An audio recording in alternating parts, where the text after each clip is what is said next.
Социаль селтәрдәге язманы тараткан өчен яуаплылык яки нисек террористик төркемнәр кармагына эләкмәскә.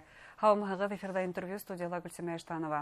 Нинди язмалар терроризмды хуплау дип кабул ителә? Ошо хакта Өфе фән һәм технологиялар университеты доценты, философия фәннәре кандидаты Гүзәлия Сәдуллина һөйләшәбез. Һаумыгыз. Һаумыгыз, хәерле көн.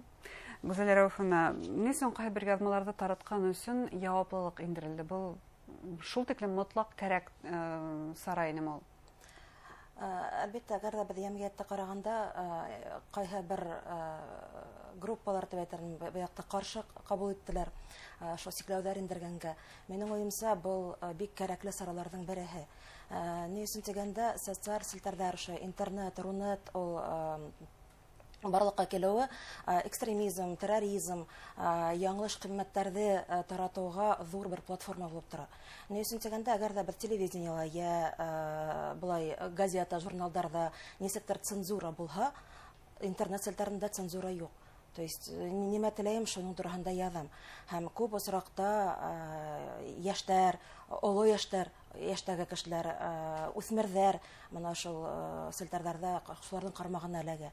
Һәм бүгенге көндә ошо юсыкта алып барылган эшмәкәрлек ул бүгенге ямгиятта иң кирәкле бер сараларның бере булып тора. Гомумән, бuna нинди язмаларда террористик я булмаһа экстремистик шундай караш тараткан язмалар дип без билдәләй алабыз. Үдебез, мәсәлән, ябай кулланусы, уларны билдәләй аламы? Әгәр дә ябай кулланусының әзрәк кенә булса, грамотаһы булса, ул аны асыклай ала.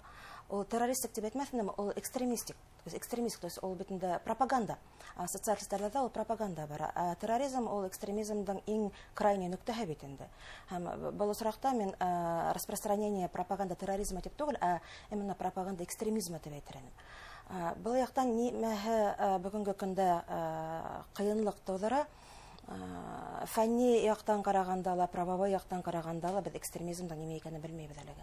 Оның анык кына определение юк. Ниндәйдер булган сараларда яки язылган социаль сетьләрдә язуларда без экстремизмга кайны бара дип әйтә алмайбыз.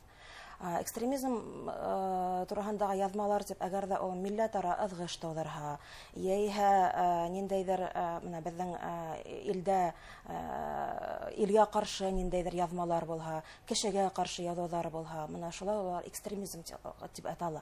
Ләкин укыганда бит инде күп осракта шул олы яшьтәгеләр эләгә булды кармакка, ни өчен дигәндә, улар ниндәйдер бер сараны күрәләр дә, кеше күбрәк укыһын дип, шуныга репост эшләйләр. Улар аны бөтенләй менән хупламаска ла мөмкиндер, ләкин менә шул белмәүлек сараһыннан үзләренә репост эшләп лайк куйһалар, ул бына инде экстремизмды пропагандалау, таратуга алып бара. Асынында ул кешеләр мин экстремизм таратам дип уйламаска ла мөмкин.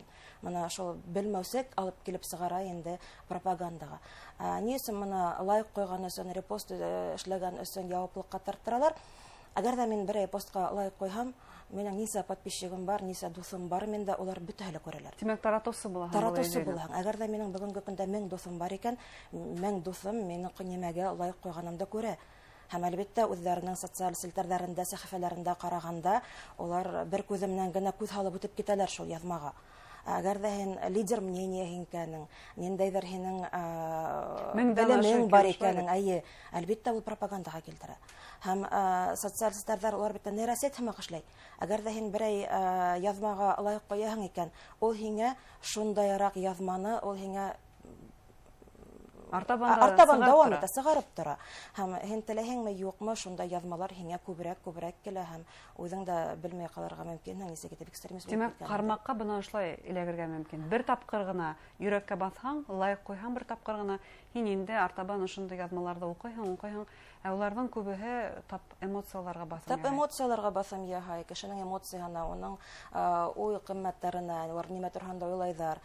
Нисә менә үсмерләрнең бит аларның алһу очки, уларның шундай юношеский максимализм, улар дөньяны үзгәртеп карарга теләйләр. Уларның ак һәм кара гына төстәр тәти. Шул осракта, шул ук вакытта уларның мировоззрениеләре әле үсеп җитмәгән. Һәм шуныга улар акта караны айыра алмай күп осракта ошо юлга ла басалар инде. Ул бүгенге көндә бит вербовканың оның бик күп ысулдары.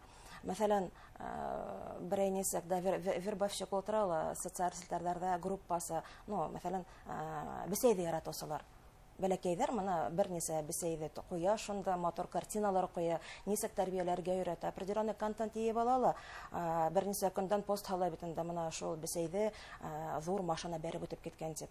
Анда я сит ил милләт кешеһе, я берәй партияның депутаты булырга мөмкин, һәм я икенсе төрле, һәм ана шул бесәйгә яратыу гынанан яһалган контент ул яйлап кына экстремизмга әйләнә. То есть үзләренә күрә ниндәйҙер уларҙы поддерживать иткән кешеләрҙе үзләренә йыйып алалар һәм артабан дауам итәләр. Аны бит ысулдары күп. Без ысулдарын белеп етмәгәнгә күрә лә бөгөн интернетта, социаль сетьләрҙә таралган экстремизмга, то есть күп нәмәләргә без каршы тора алмайбыз.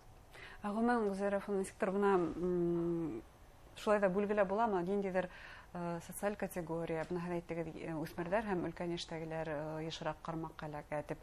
Ниндидер психологик портретін билдәләп буламы ошо ҡармаҡҡа эләккән кешеләрҙең? Күп осраҡта бындай ҡармаҡҡа эләгә инде үҙҙәрен яңғыҙ тойған кешеләр. Үзләрен яңғыҙ моны йәмғиәттә урын таба алмаған, яһә үзләренең яшьтәштәре араһында урын таба алмаған кешеләр күберәк ҡармаҡҡа эләгә. Бөгөнгө көндә үҫмерҙәр дип әйтәбеҙ. Үҫмерҙәрҙә шул психологик яҡтан улар етешеп етеңкерәмәгәндәр. Уларға һәр ваҡыт йәмғиәттә ниндәйҙер аңлау, ата-әсәләрҙән аңлау көтәләр, үҙләренең дуҫ-иштәренән аңлау көтөргә тырышалар бик күп осраҡта. Һәм беҙ бына һуңғы ваҡытта яңыраҡ ҡына беҙҙең яңы монография сыҡҡан «Поколение Z» дигән ошо хәҙерге поколениены өйрәнәбеҙ инде. Онда хәҙерге поколение ул шул хәттән яңғыҙлыҡ тойғоһон кисерә. Әгәр ҙә менә үҙемдең поколение менән, үҙемдең быуын менән сағыштырғанда, беҙ күберәк коммуникация, һөйләшеүгә, беҙ еңелерәк һөйләшәбеҙ икенсе кешеләр менән.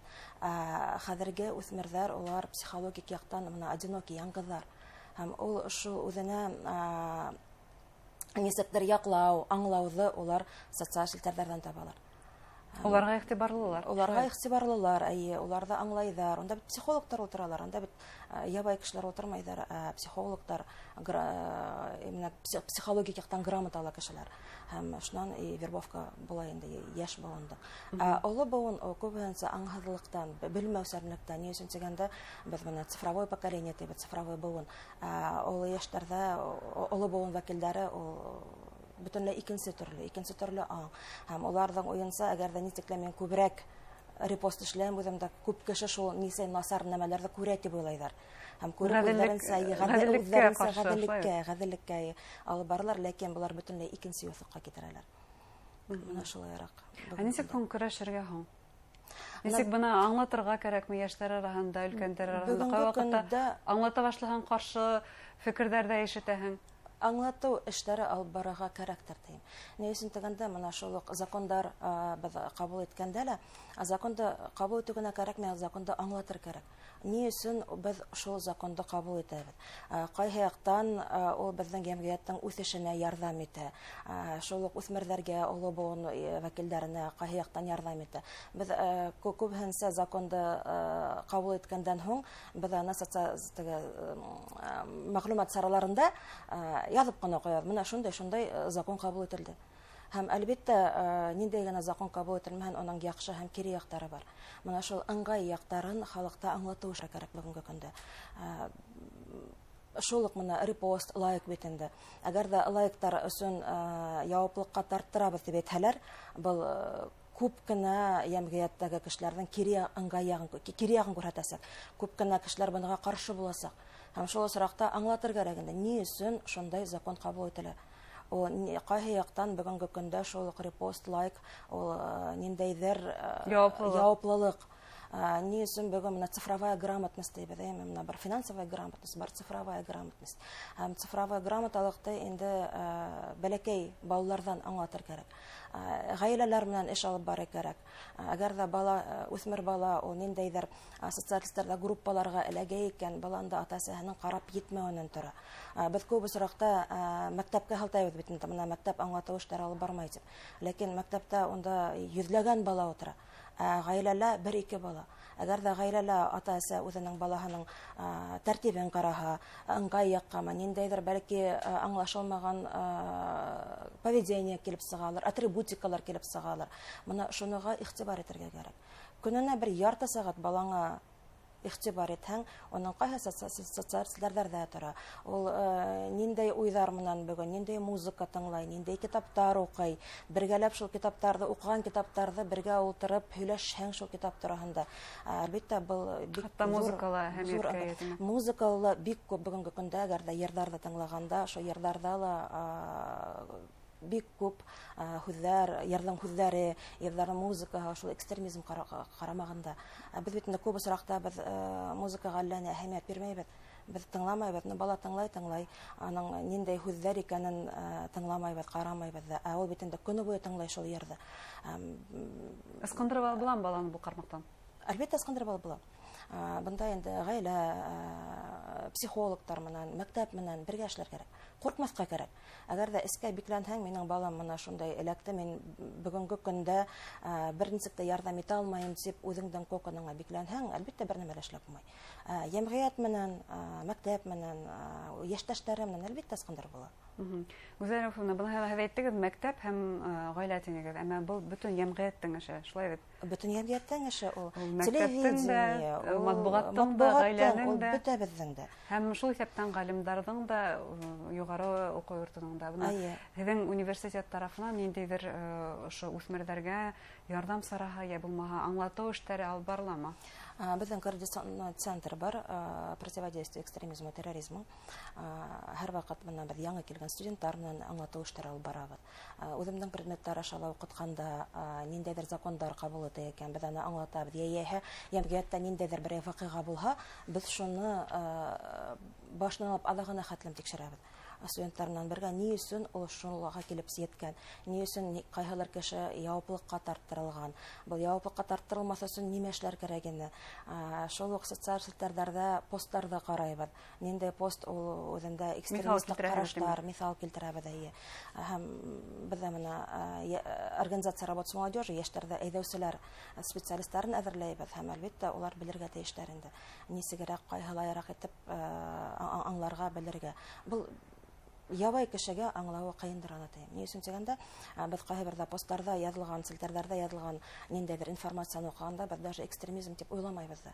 Бер тапкыр укыйһың, икенче тапкыр, өченче тапкырна шул ук информация һинең күзеңә килеп эләкһә, һин яйлап кына аны үзеңә уже кабул итә башлайсың. Психологиялар бар бит инде, окно Авертона дигән. Һәм кеше, әгәр информацияны күп итеп укый икән, ул әзрәк торгандан һәм шуның кыйммәтләрен үзенә үзләштерә башлай. Һәм шунлыктан бүгенге закондар кабул ителә икән, ул җәмгыятькә тик ыңгай гына тәэсир итә дип әйтермен. Һәм законның ни өчен кабул иткәнен аңлату эшләре алып барырга кирәк. Мәктәпләрдә, балалар арасында, олылар арасында, шул ук укыган кешеләр арасында. Бөтен арасында. Онлайн нисектер бу һеҙҙең аңлату эштәренә ҡушылып буламы?